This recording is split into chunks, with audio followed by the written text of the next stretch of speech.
WWE दुनिया की सबसे बड़ी रेसलिंग कंपनी है और अधिकतर रेसलर्स का इस प्रमोशन में परफॉर्म करने का सपना होता है।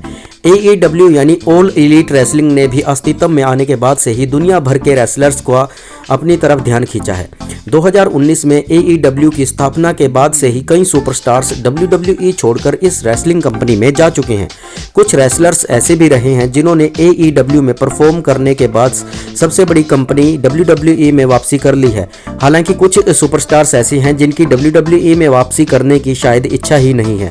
तो इस वीडियो में हम ऐसे ही 3 बड़े सुपरस्टार्स का जिक्र करने वाले हैं जो कि शायद WWE में वापस आने की जगह AEW में ही अपने कैरियर का अंत करना चाहते हैं।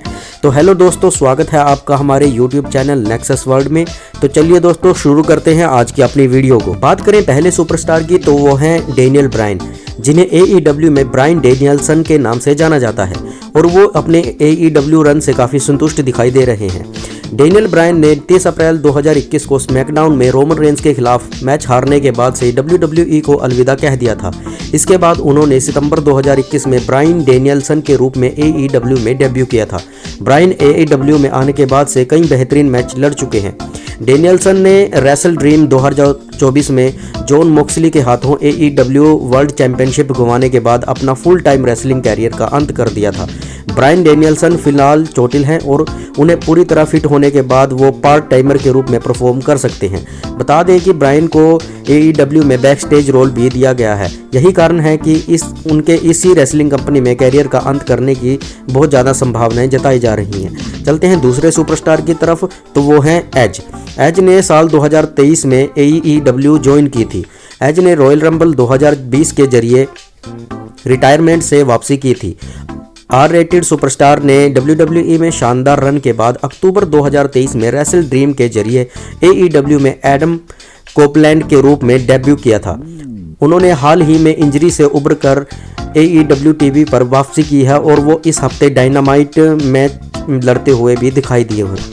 एज ने कुछ समय पहले खुलासा किया था कि उनके रेसलिंग कैरियर का अंत अब करीब आ चुका है। उन्होंने यह भी बताया कि AEW के साथ उनका कॉन्ट्रैक्ट अगले 1.5 साल के लिए है और उसके बाद वो ख़त्म हो जाएगा। देखा जाए तो एज 51 साल के हो चुके हैं और शायद वो AEW के साथ कॉन्ट्रैक्ट का अंत होने के बाद अपने कैरियर को अलविदा कह सकते हैं।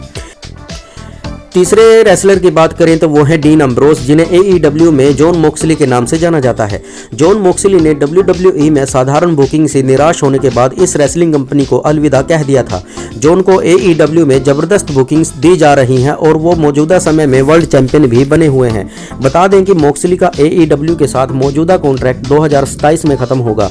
हालांकि इसके बाद भी जॉन मोक्सली की WWE में शायद ही वापसी होगी। देखा जाए तो जॉन अतीत के कुछ मौक़ों पर साफ कर चुके हैं कि वो WWE में अब वापस नहीं जाना चाहते, उनकी कोई दिलचस्पी नहीं है। तो इसी वजह से अगर जॉन मोक्सली AEW में परफॉर्म करते हुए रिटायरमेंट लेते हैं तो कोई हैरानी की बात नहीं होगी। तो दोस्तों, ये थी हमारी आज की वीडियो। उम्मीद है आपको पसंद आई होगी। चलिए मिलते हैं अगली वीडियो में। Thanks for watching.